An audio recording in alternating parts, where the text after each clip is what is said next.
Hello everyone, কেমন আছো তোমরা সবাই? আশা করছি সবাই ভালো আছো আর আমিও ভালো আছি। লেজি হোমমেকার চ্যানেলে তোমাদের সকলকে জানাই স্বাগত।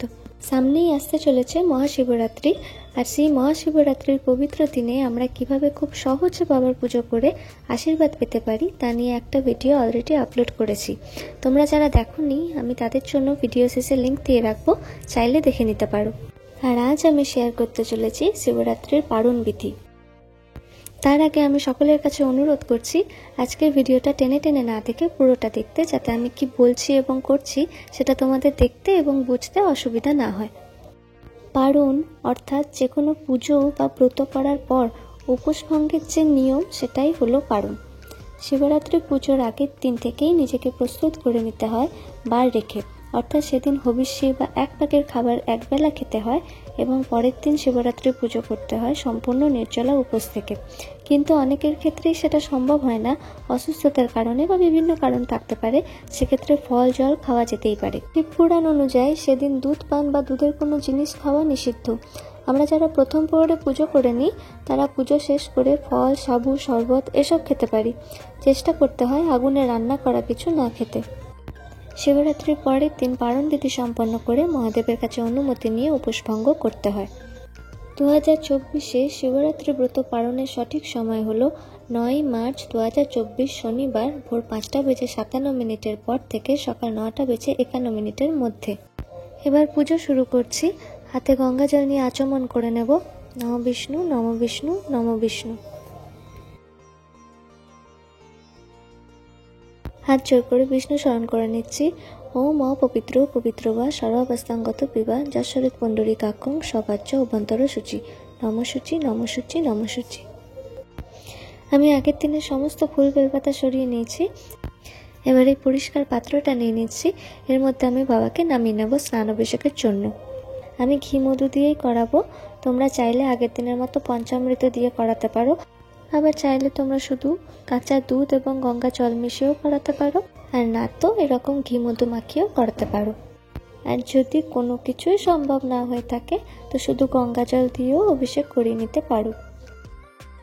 আমি এখানে মহাদেব, বাসুকীনাগ, নন্দী মহারাজ এবং পাশে থাকা ওই বেলপাতাটাকেও ভালো করে ঘি মধু মাখিয়ে নেব। আমার কাছে যেহেতু এই মুহূর্তে ত্রিশূল নেই, তাই ত্রিশূলটা বাদ দিচ্ছি, কিন্তু তোমাদের কাছে ত্রিশূল অবশ্যই থাকার কথা, তো সেই ত্রিশূলেও মাখিয়ে নেবে একইভাবে।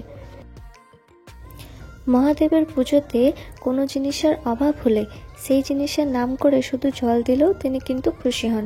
তাই তো তিনি ভোলেনাথ। মনে রাখতে হবে মনের ভক্তিই সবচেয়ে বড় উপচার। তাই কোনো জিনিস যদি জোগাড় না করতে পারি তো সেটার জন্য মন খারাপ করে পুজো করার কিন্তু কোনো প্রয়োজন নেই। ভক্তি সহকারে শুধুমাত্র গঙ্গা জল দিয়ে পুজো করলেও কিন্তু তিনি তুষ্ট হন। এখানে আমি সবাইকে ঘি মধু মাখিয়ে নিয়েছি।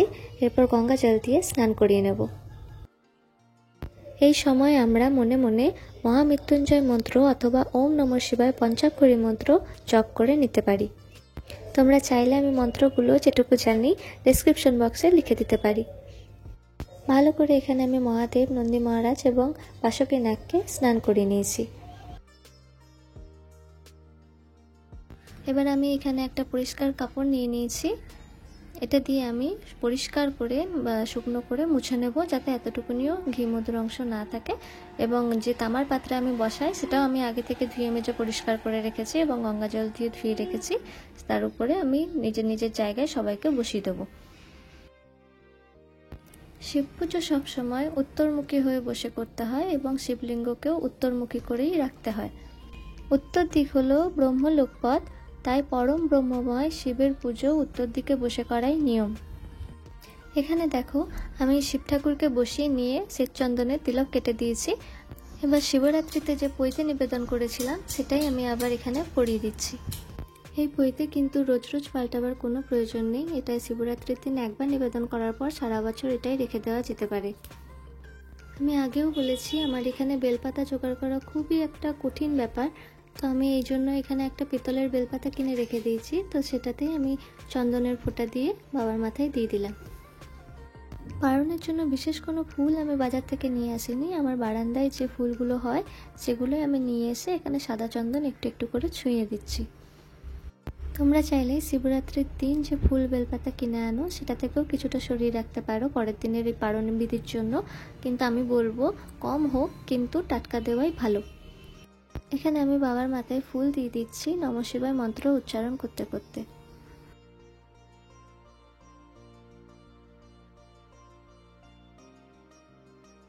এবার বাবার মাথায় জল ঢালবো, তাই জল প্রস্তুত করে নিচ্ছি। এখানে একটা ঘটিতে নিয়ে নিয়েছি সামান্য গঙ্গা জল, এতে দিয়ে দিচ্ছি সামান্য একটু শ্বেতচন্দন, দিয়ে দিচ্ছি সিদ্ধি পাতা, আর দিয়ে দিচ্ছি কিছু সাদা ফুল।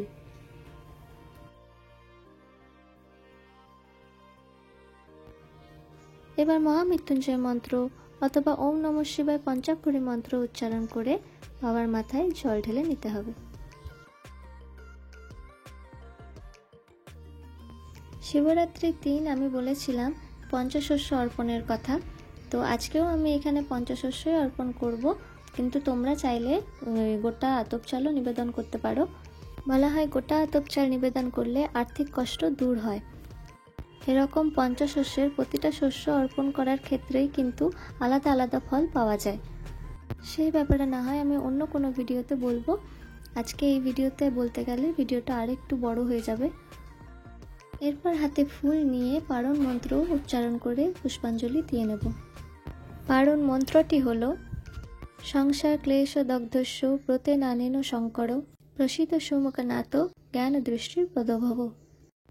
আমি ডেসক্রিপশন বক্সে মন্ত্রটি লিখে দেবো, তোমরা চাইলে দেখে নিতে পারো। এই মন্ত্র উচ্চারণ করে আমি বাবাকে অঞ্জলি দিয়ে নিলাম। এবার দ্বিতীয়বারের মতন অঞ্জলি দেব।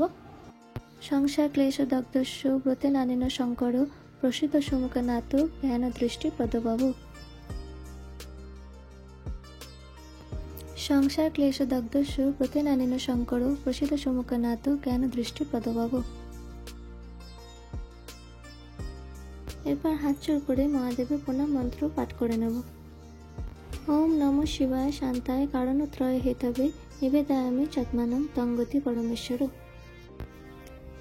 শিবলিঙ্গের গৌরী পীঠে মাতা পার্বতীর অবস্থান, তাই এখানেও আমি মাতা পার্বতীর উদ্দেশ্যে ফুল নিবেদন করছি। সর্বমঙ্গলা মঙ্গলে শিব সর্বার্থ সাধিকে শরণ্যে ত্রম্বকে গৌরী নারায়ণী নমস্তুতে। এবার নন্দী মহারাজের উদ্দেশ্যেও ফুল নিবেদন করে দিচ্ছি। এরপর ভোগ নিবেদন করতে হয়। বলা হয় পারণের দিন মহাদেবকে অন্নভোগ নিবেদন করলে খুব শুভ ফল লাভ হয়, তাই সেদিন চেষ্টা করতে হয় বাবাকে পরমান্ন রেঁধে নিবেদন করতে, অবশ্যই সেটা শুদ্ধ বস্ত্রে এবং শুদ্ধ বাসনে। আমি এখানে ফুলসহ নকুলদানা এবং বাতাসায় নিবেদন করেছি।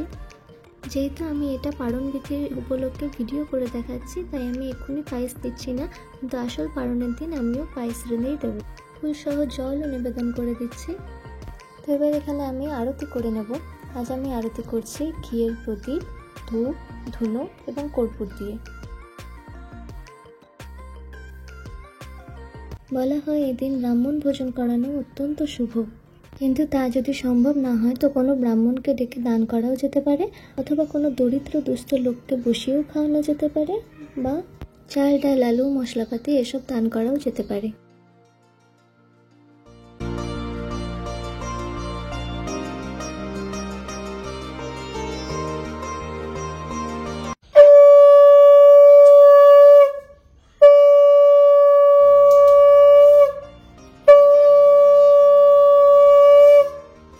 মহাদেবের কাছে উপোস ভঙ্গের জন্য অনুমতি চেয়ে নেব। তো আমি এখানে হাত জোড় করে বাবাকে মনে মনে বলছি যে আমি শিবরাত্রির জন্য উপোস করেছিলাম, তা আমি সম্পন্ন করেছি এবং পারণ বিধি সম্পন্ন করেছি, তা আমাকে এবার তুমি উপোস ভাঙতে অনুমতি দাও। তো এই ছিল আজকে আমার পারণ বিধির ভিডিও। আশা করছি তোমাদের ভালো লাগবে, আর যদি ভালো লাগে তো একটা লাইক দিও, আর যদি চ্যানেলে নতুন এসে থাকো তো প্লিজ চ্যানেলটিকে সাবস্ক্রাইব করে আমার পাশে থেকো। দেখা হচ্ছে পরের ভিডিওতে।